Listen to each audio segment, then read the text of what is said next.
Innal hamdalillah nahmaduhu wa nasta'inuhu wa nastaghfiruh wa na'udzu billahi min syururi anfusina wa min sayyiati a'malina. Man yahdihillahu fala mudilla lahu wa man yudlil fala hadiyalah. Asyhadu an la ilaha illallah wahdahu la syarikalah wa asyhadu anna Muhammadan abduhu wa rasuluhu alladzi la nabiyya wa la rasula ba'dah. Sallallahu wasallam alaihi wa ala alihi wa sahbihi wa man tabi'ahum bi ihsan, amma ba'd.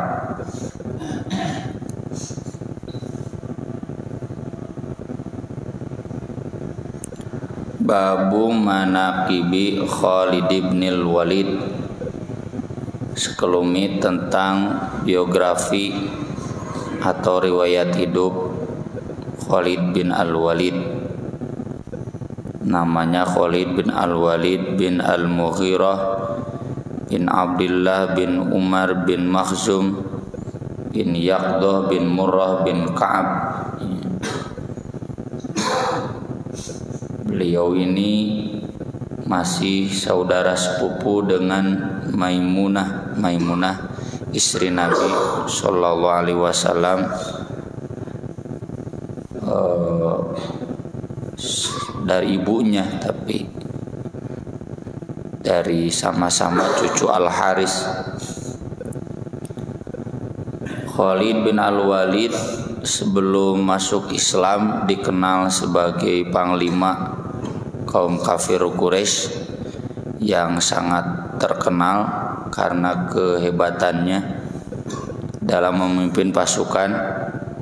Termasuk yang terkenal adalah ketika memukul mundur pasukan kaum muslimin di ronde kedua, ya, di babak kedua.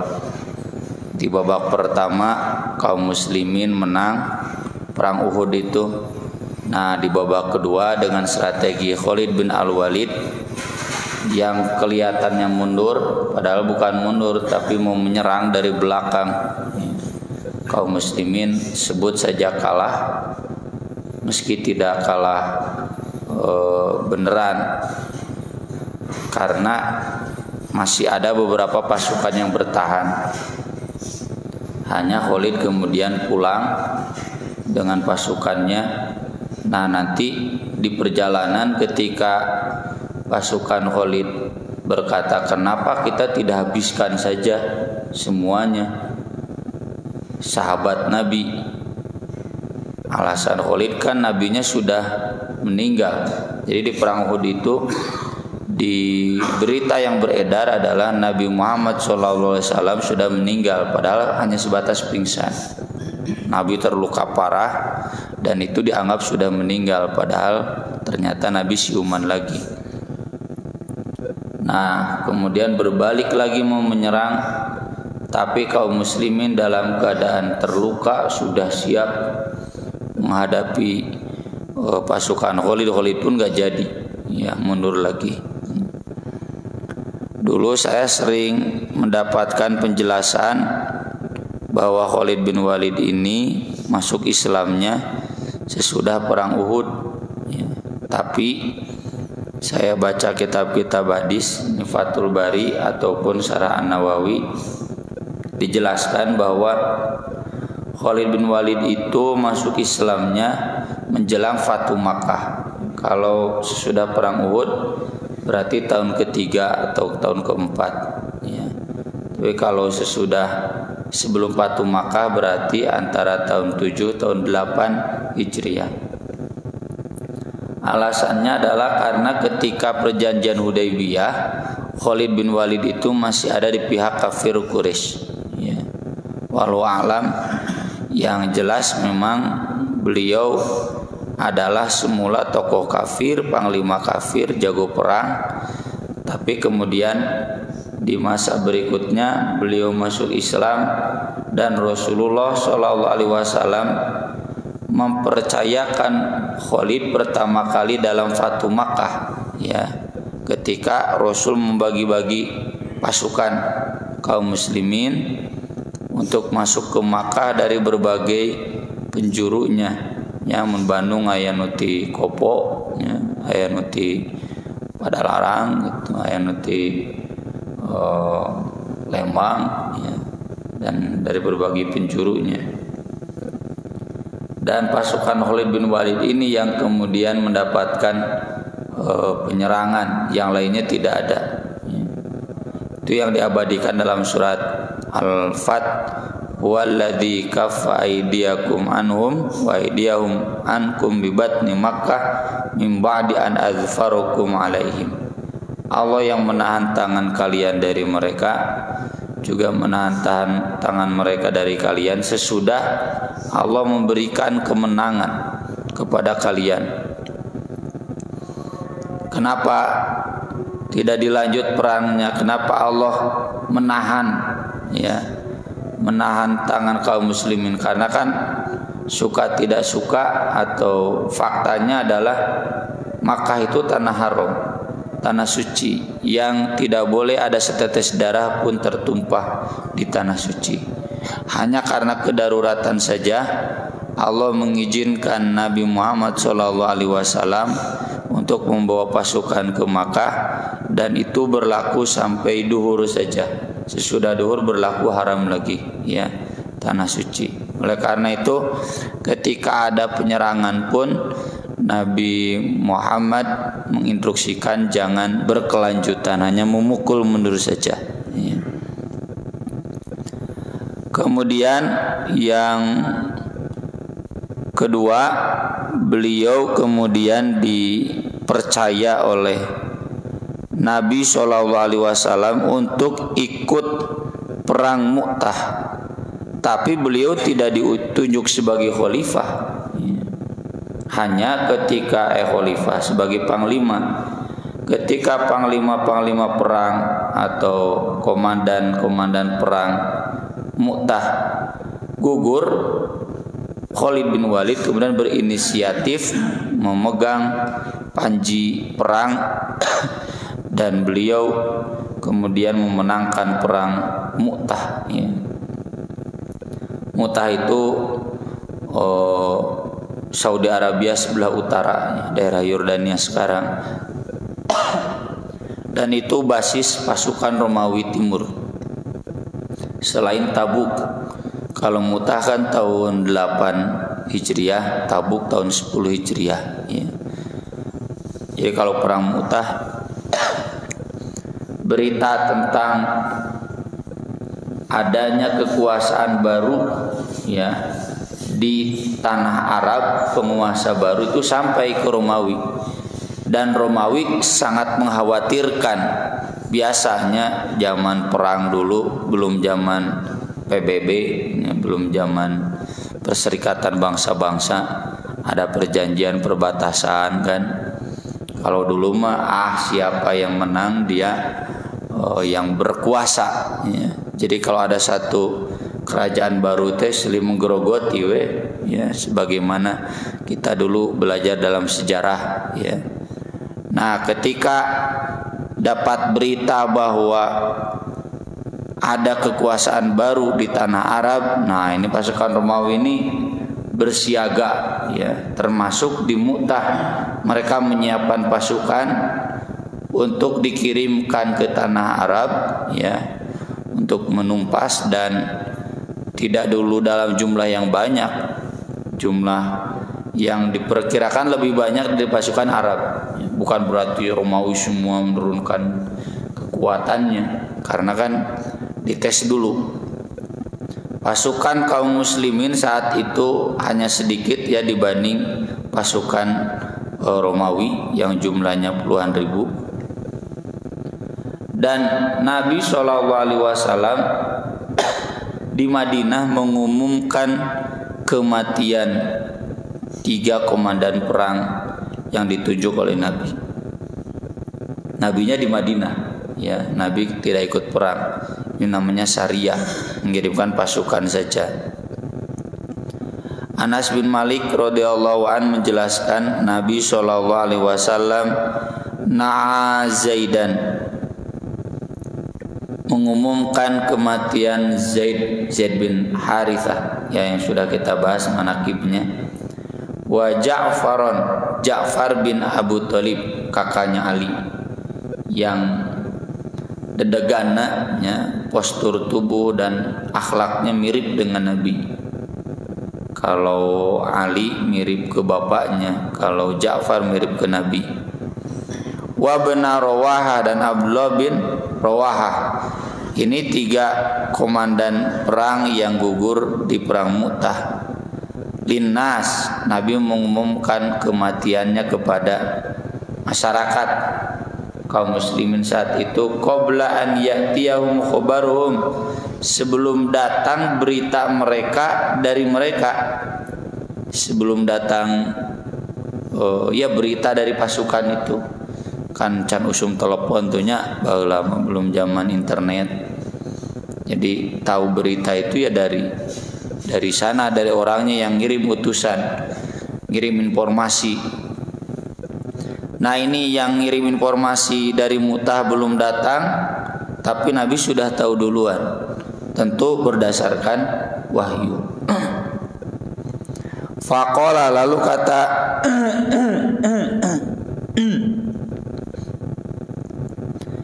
lalu Nabi SAW bersabda, akhadhar rayata Zaidun fausiba, panji perang dipegang oleh Zaid bin Harithah, dia gugur. Thumma akhadha Ja'farun fausiba, kemudian dipegang oleh Ja'far, dia pun gugur. Thumma akhadha ibnu Rawahah fausiba, dan kemudian panji perang dipegang oleh Ibnu Rawahah, dia pun gugur. Nabi menjelaskan ini wa ainahu tadrifan, sambil air matanya berlinang. Hatta akhadha saifun min suyufillah, hingga diambil panji perang itu oleh satu pedang dari pedang-pedang Allah. Hatta fatahallahu alaihim, hingga Allah memberikan kemenangan kepada mereka. Disinilah Khalid bin Walid dipanggil dengan gelar yang langsung diberikan oleh Nabi, Saifullah. Ya, Saif itu kan pedang. Di orang banyaknya nama Saif, tapi jadi Saif. Saifuddin, Saifullah. Tapi kata bisa memakai pedangna. Kalaupun tidak pedang fisik, mungkin pedang batin. Ini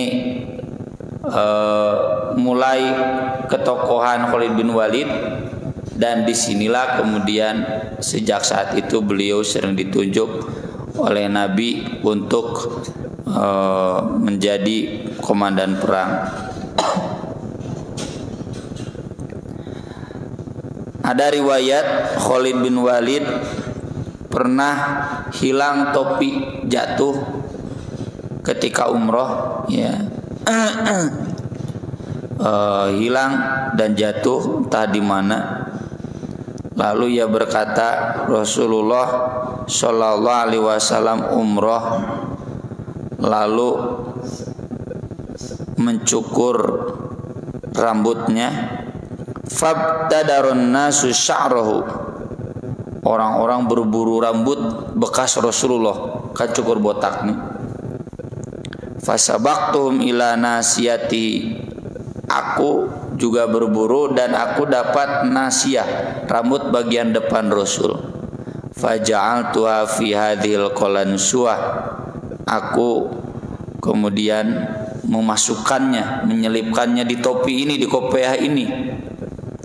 Falam ashad qitalan wa hiya ma'i illa ruziqtun nasra, aku tidak pernah ikut perang dan topi ini saya pakai dengan rambut Rasulullah kecuali aku diberikan rezeki kemenangan, ya. Nya rambut Rasul mah barokah, rambut orang mah teu babala tak di tukang cukur.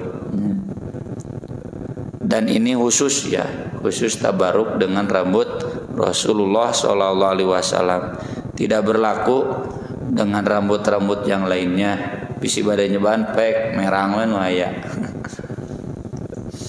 Inilah dalil mengapa Khalid bin Walid dalam perang tidak pernah kalah. Ya, ini kehebatan beliau sampai nanti beliau wafat wafatnya pun bukan kalah dalam perang, wafat biasa, wafat normal.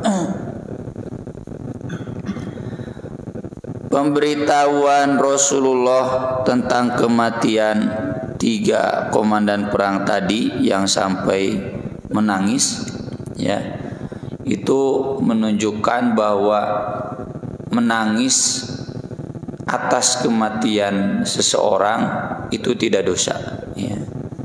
Yang dosa itu na'yun. Na'yun itu bisa 2. Satu, meratapi, jadi menangisnya di luar batasan. Yang kedua, na'yun itu mengumumkan kematian secara berlebihan. Biasanya dulu disewa orang-orang untuk mengumumkan di tiap gang, ya, kematian, untuk menunjukkan kehebatan. Kalau dulu zaman koran rami, wah nya sakoran teh turut berduka cita we mun si engko nu maot. Nah, itu yang begitu, itu termasuk na'yun, dan itu kan dibayar oleh dia, kecuali kalau misalkan Ustaz Siddiq Amin wafat lalu kemudian, ya, ada takziah yang tidak dibayar oleh Ustaz Siddiq, kan, tapi memang inisiatif dari ormas-ormas Islam. Dan saya masih ingat dulu Syaramat Najib nges hiji we PP Persis wakilan, lamun teu coke kabeh cabang hayang ngaririm penuh cenah, berarti bisi na'yun, ya. Nggak boleh. Boleh mengumumkan kematian tapi tidak perlu berlebihan, ya. Sehingga artis nu maot, wah gitu, karangan bunga bikin numpuk. Nah, itu bagian dari na'yun. Termasuk, ya, nanti Nabi SAW di hadis tentang kematian panglima-panglima perang ini memerintahkan kepada kaum muslimin, isna'u li ali Ja'far ta'aman fa innahum qad atahum ma yushkiluhum. Buatkanlah, ya, makanan untuk keluarga Ja'far karena mereka sedang ditimpa musibah yang menyebabkan mereka sibuk atau baluwong pikiran gitulah, ya, lagi banyak masalah karena terkena musibah. Dan itu jadi dalil bahwa kalau ada yang musibah kematian ditengok dan diberi makanan. Beri makanan sekarang diberi uang, ya, usum mentahna ini. Bukan sebaliknya, ya, yang meninggal bikin makanan, ripuh, nyuguhan dan sebagainya. Tidak demikian. Meski bukan berarti kalau ketika kita mengurus jenazahnya kemudian disuguhan ke tuan rumah haram, tidak. Tapi sunnahnya yang takziah, yang keluarga yang meninggal itu diberi, yang takziah yang memberi. Kemudian Khalid bin Walid juga terkenal dengan kedermawanannya, karena semua alat-alat perangnya termasuk kendaraannya itu diwakafkan di jalan Allah. Ini diceritakan oleh hadis Umar bin Khattab yang terkenal dalam bab zakat. Umar bin Khattab lapor ke Nabi SAW. Ada 3 orang yang menolak bayar zakat. 1 Ibnu Jamil, 2 Khalid bin Walid, yang ketiga Abbas bin Abdul Muttalib. Maka Nabi SAW bersabda, wa ma yankimu banu Jamil, kabinabina cenah gitu, ya.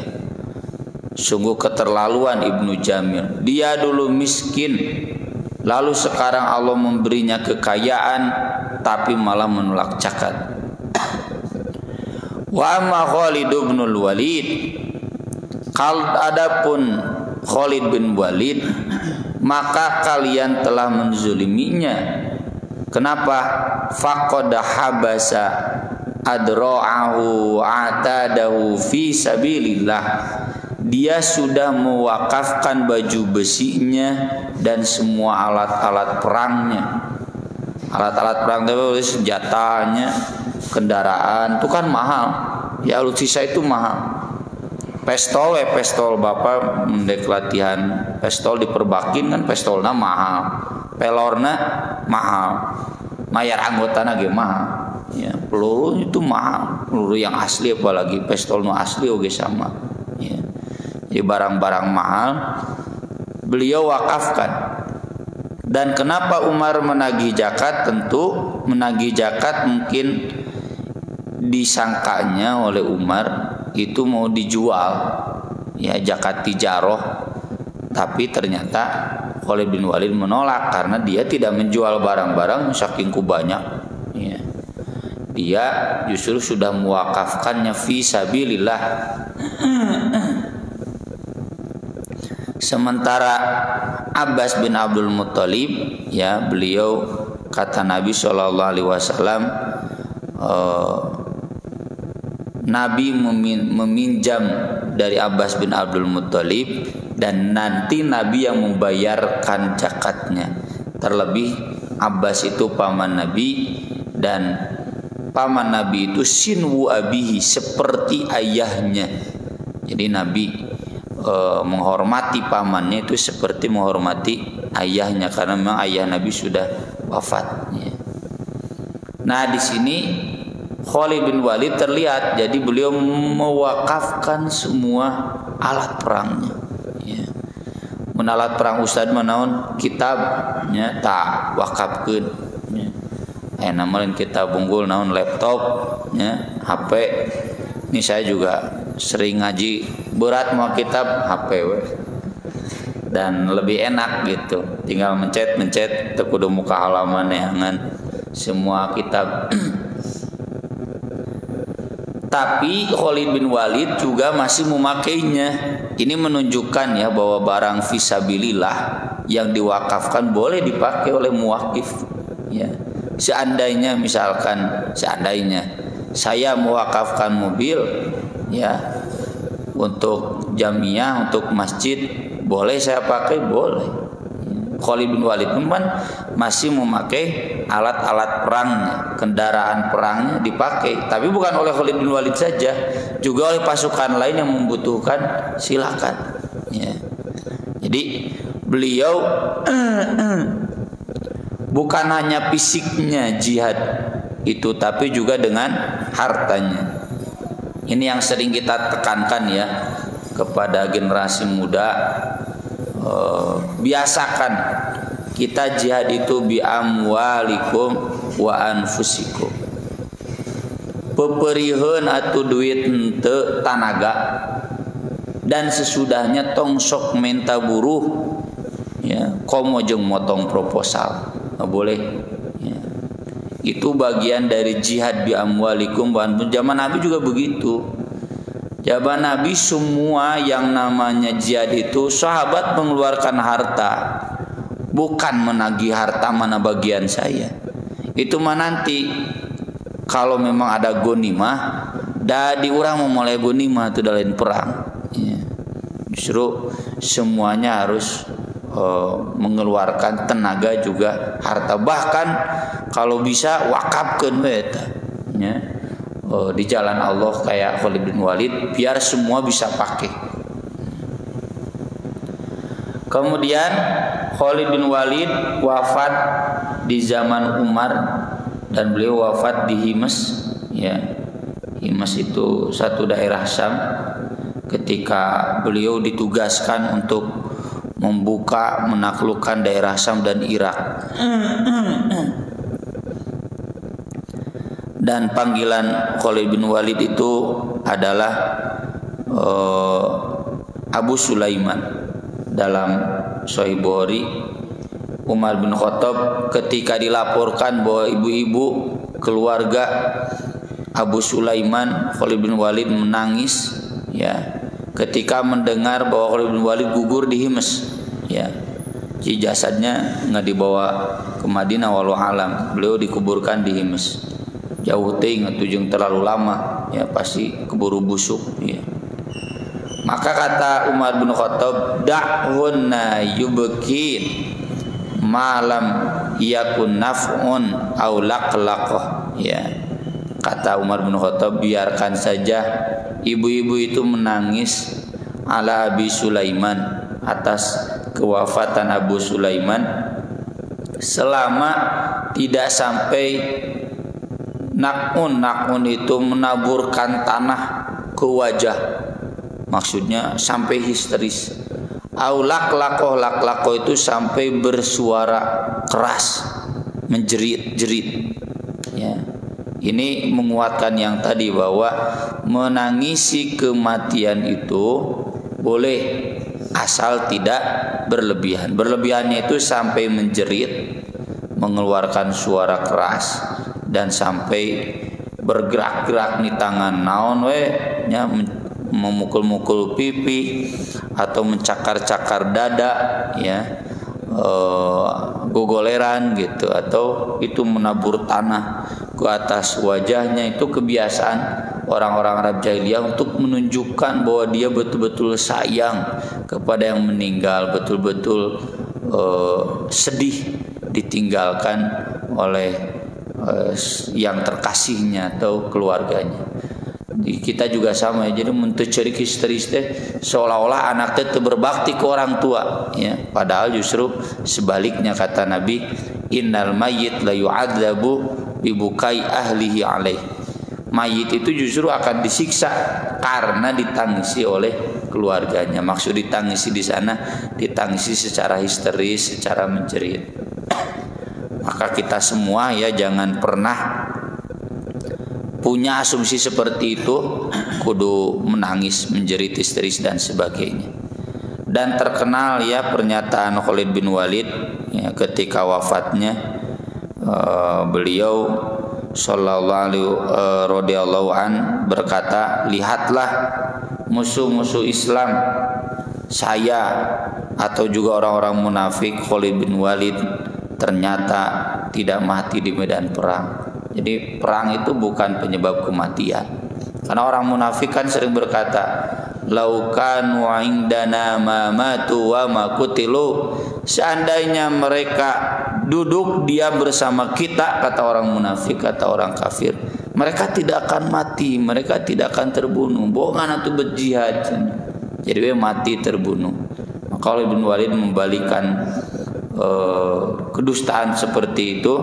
Kata beliau, saya pun yang berperang di ratusan medan perang, kalau memang ditakdirkan tidak mati ya tidak mati. Mati itu takdir Allah, bukan karena perang. Sekian mungkin sekelumit tentang biografi Khalid bin Walid yang ada di kitab Sahih Bukhari dan beberapa kitab hadis lainnya. Mudah-mudahan jadi teladan bagi kita semua bagaimana keberanian dan kesiapan berjuang di jalan Allah. Mangga bilayan badai naruskeun nyangakeun. Mangga.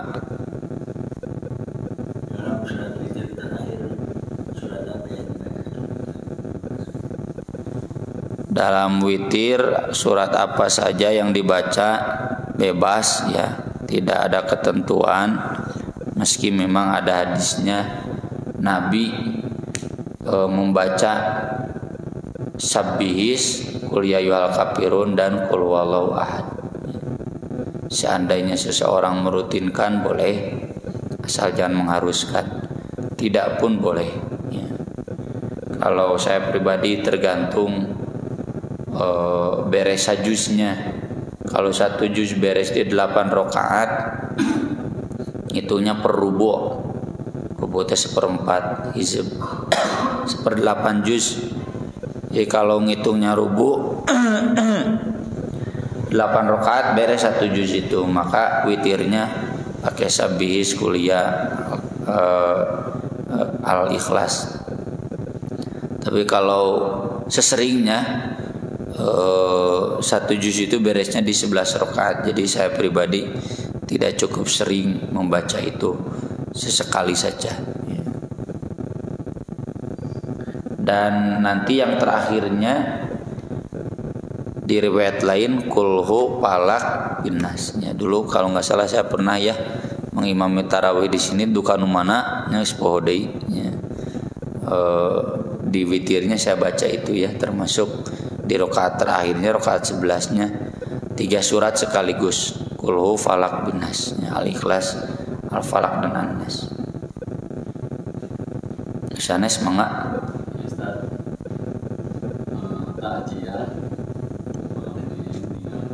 hadis anggun mengharamkan minum atau makan di tempat yang meninggal. Mungkin kalau di daerah atau tetangga dekat bisa menahan. Ini saudara semuanya di luar kota atau jauh, terus ikut makan atau minum, itu nggak sampai ke hukumnya haram. Sanes hadis nama fatwa Imam Syafi'i. Jadi Imam Syafi'i mengatakan makan-makan di rumah yang kematian itu termasuk na'yun yang dilarang gitu. Menurutku karena menunjukkan pamer kan ya, seakan kebesaran gitu. Jadi agar banyak yang bertakjiah dia menyiapkan makanan gitu, untuk menunjukkan bahwa ini tokoh hebat sampai ya punten ya, saya pernah tahu diundang tuh semua masjid ya, dikasih makanan. Nah itu yang begitu, bukan berarti haram ya. Tadi juga kan anjuran ya, bukan berarti wajib. Anjuran bagi yang mampu kirim makanan ke keluarga Ja'far. Kalau tidak nggak jadi soal. Kalau anjuran berarti sebaliknya tidak haram, makruh. Kalau bisa jangan. Tapi kalau yang jauh mah nyatu piraku ya, tidak ada larangan, silakan saja asal tidak sampai memberatkan begitu. Ada lagi? Cekap. Oh mangga.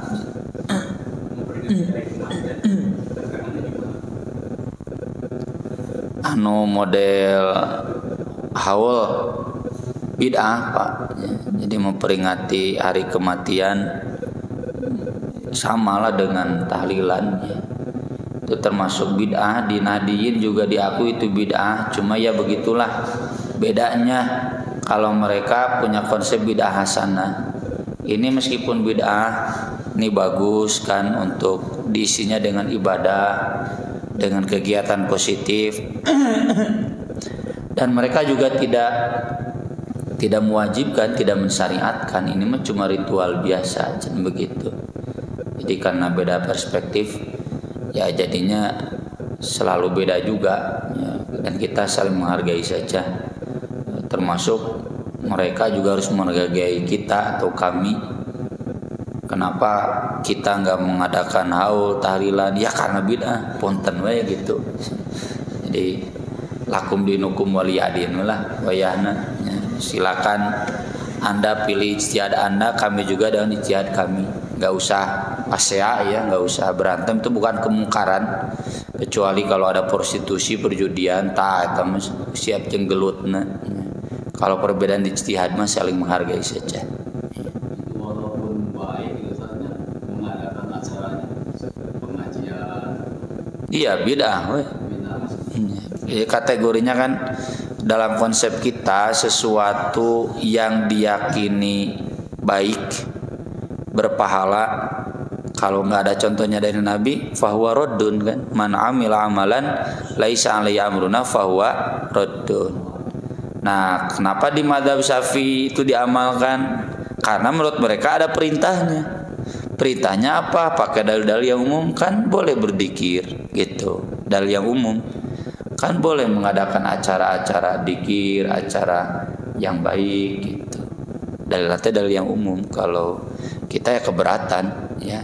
Terlalu umum ting, tidak spesifik, nanti semua boleh, dan semua boleh berarti akan terlalu banyak bid'ah. Dan kita khawatir ya, khawatir gimana? Ngamal ke sunnah wae geus berat, ya kan? Ngamal ke sunnah geus berat, cuma ini ditambahan jeung bid'ah gitu, terlalu semakin madorot. Ya. Ke sunnah beuki dipohokeun. Aqulu qouli hadza wa astaghfirullah li wa lakum subhanakallahumma bihamdik asyhadu an la ilaha illa anta astaghfiruka wa atubu ilaik. Wassalatu wassalamu ala Rasulillah. Wassalamualaikum warahmatullahi wabarakatuh.